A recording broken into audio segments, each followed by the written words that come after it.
The things that clicked was our team, really started to buy in. I think we talk about that a lot as coaches when we're taking over new programs, and we want our kids to buy into the philosophy, but they don't typically understand that the philosophy is buying into each other. And we started doing that. And we did it the first year. It took a little bit, but, I think we fell short of our goal. But I love those seniors. I love the 5 seniors that we had. And it was great to see Teresa come on as she did towards the latter part of the season. John Kinney did. And they just carried that with them. Every year we've been better. But it's great when you have former players coming back and talking about when they played, whether it's Sylvia Fowles or Tamika Johnson. Erica White was on staff because they understand the tradition and how rich the tradition is there out at LSU. And, we wouldn't be there, and LSU wouldn't be the program without the hard work and the sweat equity that Sue Gunner put into the program. And so we just want to carry that on and get us back to that national level of prominence. Of course, you played event too, and that really is what it's about, isn't it? Just carryover.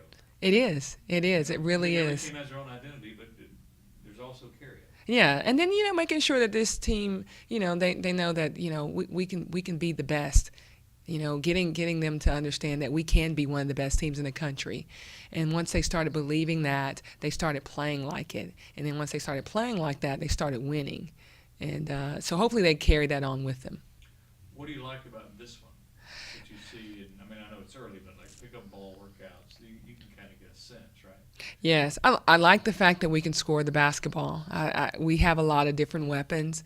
Shanice McKinney, in particular, has been unbelievable in practice, and she's been a player that's very aggressive on the offensive end. And last year she wasn't as aggressive, but this year you can just tell in practice that she's taking on that ownership, she and Dario Youngblood.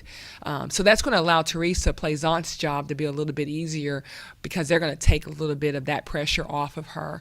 The addition of our 3 freshmen, that's been a huge plus in the sense of we've got better ball handlers, we got players that can create for their teammates, and they can score the basketball. And with the return of Danielle Ballard, she's able to play off the ball a little bit more, so we're able to see her scoring ability, not just always on top of the floor, but her attacking the middle baseline and making plays from there. And I just like the cohesion of our team right now. And the trip from Spain really did wonders for our team in bringing us together. Not that we wouldn't have already, but Right. but at an earlier time in the season. And so our administration understanding that has been a positive for our team. So if I'm watching your team and fans watching it, what's the highest compliment I can pay you watching your team? It might be a basketball thing, it might be a toughness thing. What are you striving for your team to have every game, regardless of winning or losing?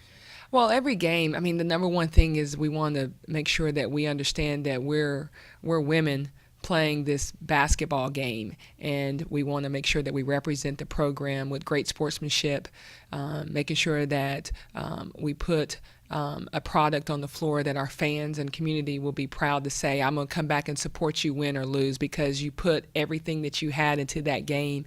I can remember our game against Tennessee, and we lost, down the stretch. And it was a game that was a tough loss for us, but the team laid it all on the line. And it was a great game for women's basketball. But so when you can do that, they can always hold their heads high as long as they know they tried and did their very best.